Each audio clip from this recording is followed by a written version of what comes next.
ويعبدون من دون الله ما لا يضرهم ولا ينفعهم ويقولون هؤلاء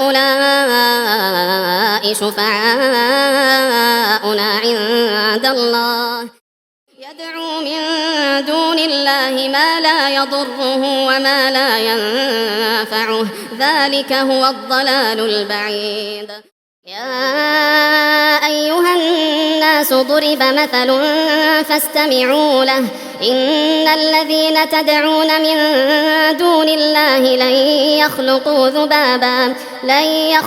ذبابا ولو اجتمعوا له وإن يسلبهم الذباب شيئا لا يستنقذوه منه ضعف الطالب والمطلوب ومن أضل ممن يدعو من دون الله من لا يستجيب له إلى يوم القيامة وهم عن دعائهم غافلون.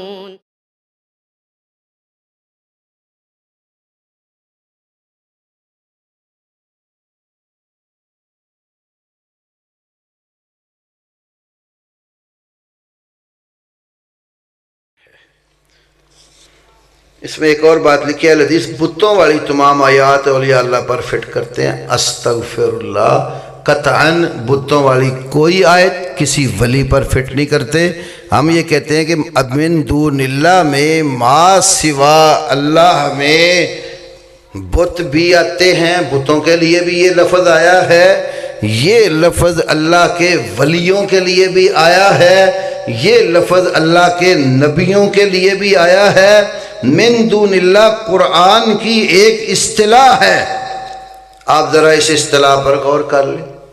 من دون اللہ کا آخر معنی کیا ہے؟ دون عربی زبان میں کم مرتبے والے کو کہا جاتا ہے۔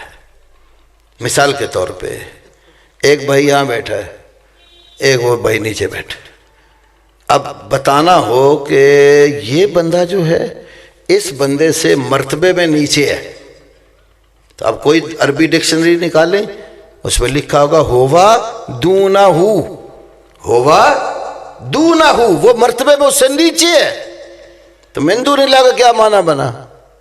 جو اللہ سے نیچے ہے، اللہ سے نہ کوئی برابر ہے، نہ کوئی اوپر ہے، نہ کوئی اللہ سے اوپر ہے، نہ کوئی اللہ کے لم یکن لہ کفوا احد، کوئی بھی اللہ کے کفو کا، جوڑ کا، برابر کا ہم سر ہم پلہ قطر نہیں ہے، تو اونچا کیسے ہوگا؟ اللہ اکبر، سب سے بڑی ہستی اللہ کی ہے، اللہ کے نہ کوئی برابر کا نہ کوئی اس سے اونچا ہے، تو سارے ہی اس سے نیچے ہیں، لیکن ہر ایک کا اپنا مقام ہے۔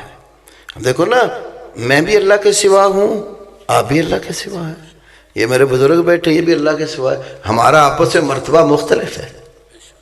کتنے ایسے بزرگ بھائی ہوں گے جو ہم سے مرتبے میں اونچے ہوں گے، یا کتنے ایسے طالب علم ہوں گے جو ہم سے مرتبے میں چھوٹے ہوں گے، ہمارے آپس میں مراتب مختلف ہیں، لیکن ہم میں سے کوئی بھی نہ اللہ کے برابر کا نہ اللہ سے اونچا ہے۔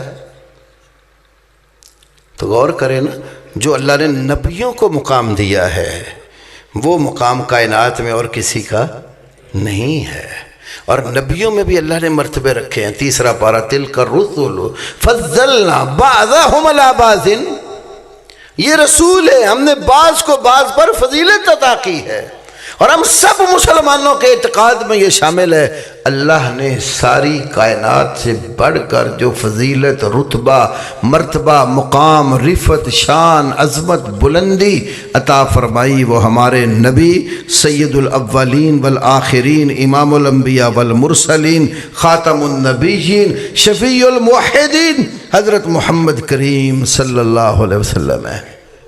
سب سے اونچا رتبہ رکھنے کے باوجود اللہ کے نہ برابر ہیں نہ اللہ سے اونچے ہیں، اللہ سے نیچے ہیں اور کائنات سے اونچے ہیں۔ اب نبیوں کے بعد ان کے صحابہ کا مرتبہ ہے، پھر آپ صلی اللہ علیہ وسلم کے صحابہ سب لوگوں سے اونچے ہیں، صحابہ کے بعد تابعین، تبع تابعین، یہ مراتب ہیں نا، لیکن سارے من دون اللہ ہیں، سب اللہ کے علاوہ ہیں۔ آئیے قرآن سے پوچھتے ہیں، سورۃ آل عمران آیت نمبر 79 1 کم 80، تیسرا پارہ، ما کان لبشر ان یؤتیہ اللہ الکتاب والحکم والنبوۃ ثم یقول للناس کونوا عبادا لی من دون اللہ ما کان لبشر، کسی بشر کے لیے جائز ہی نہیں ہے۔ کون سا بشر؟ نکالو سورۃ آل عمران 79 آیت۔ کسی بشر کے لیے جائز ہی نہیں ہے۔ کون سا بشر؟ میں اور آپ نہیں، ہم عام بشر ہیں، یہاں کسی خاص بشر کی بات ہو رہی ہے۔ کون سا وہ بشر؟ اللہ کہتے ہیں یؤتیہ اللہ الکتاب، جس بشر کو اللہ نے کتاب دی ہو، والحکم حکمت دی ہو، والنبوۃ اور نبوت دی ہو۔ کتنی چیزیں؟ کتاب، حکمت اور نبوت۔ جس کو کتاب ملی، حکمت ملی، نبوت ملی، وہ کوئی عام بشر ہے؟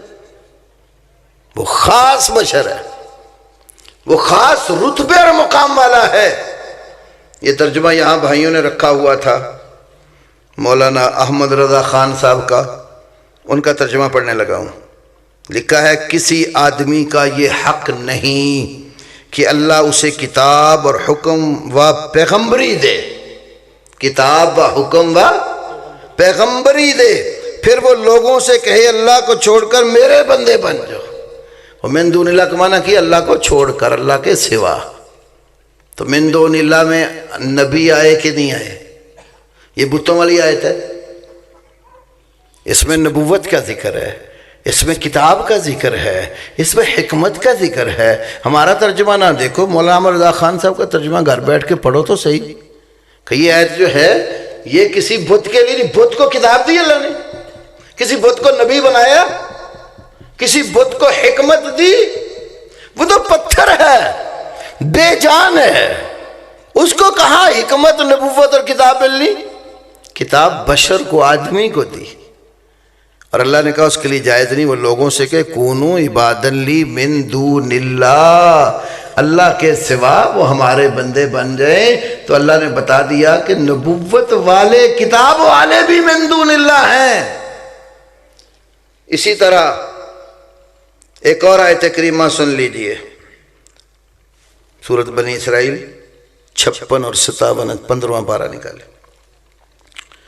قل ادعوا الذین زعمتم من دون اللہ، قل کہہ دیجئے، ادعو تم پکار لو، الذین ان لوگوں کو، زعمتم من دون اللہ جن کو اللہ کے سوا تم گمان کرتے ہو، فلا یملکون کشف الضر عنکم، وہ تم سے ضر تکلیف دور کرنے کے مالک نہیں ہیں، مشکل کشائی کرنے والے نہیں ہیں، ولا تحویلا، نہ دکھ تم سے پلٹنے اور دور کرنے والے ہیں۔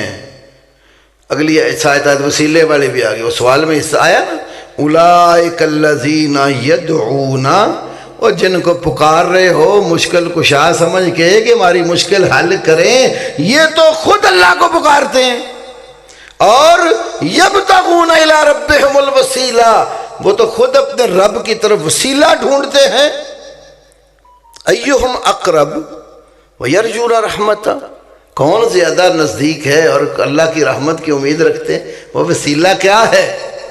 کوئی تفسیر اٹھا کر دیکھو، انسان کے نیک اعمال وہ اس کے اللہ کے قریب ہونے کا ذریعہ اور وسیلہ ہوتے ہیں۔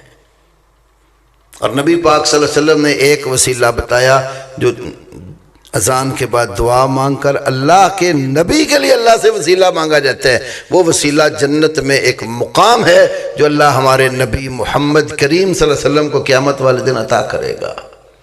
تو اس آیت کریمہ میں آپ دیکھ لیں، یہ احمد رضا خان صاحب کا ترجمہ پڑھتا ہوں، تم فرماؤ پکارو انہیں، کیا ترجمہ کیے؟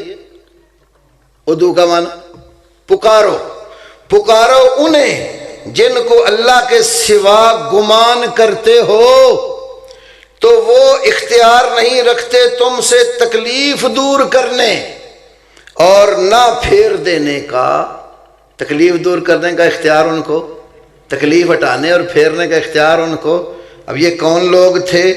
اللہ آگے کہتے ہیں اولئک الذین، اب جو جن کو پکارتے ہیں نا وہ خود قرآن بیان کر، ترجمہ دیکھیے، وہ مقبول بندے جنہیں یہ کافر پوچھتے ہیں، وہ آپ ہی اپنے رب کی طرف وسیلہ ڈھونڈتے ہیں۔ کافر مقبول بندوں کو پکارتے تھے، کن کو؟ مقبول بندوں کو۔ مقبول بندے کون ہوتے ہیں؟ اللہ کے ہاں جن کا کوئی مقام اور مرتبہ بن جاتا ہے، نیک بندے۔ تو کافر پھر بت پوچھ رہے ہیں کہ نیک بندوں کو پکار رہے ہیں؟ وہ کون تھے نیک بندے؟ یہ تو خالی ترجمہ بھائیوں نے رکھا ہے، اس کی حاشیے پر جو مولانا نعیم الدین مراد آبادی کی تفسیر ہے نا، اس کو اٹھا کر دیکھ لیں، اس میں لکھا ہوا ہے کہ وہ مسیح علیہ السلام، عزیر علیہ السلام اور فرشتے ہیں۔ مسیح علیہ السلام، عزیر علیہ السلام اور فرشتے ہیں۔ اب آپ مجھے بتائیں، مسیح علیہ السلام بت ہیں، عزیر علیہ السلام بت ہیں، فرشتے بت ہیں؟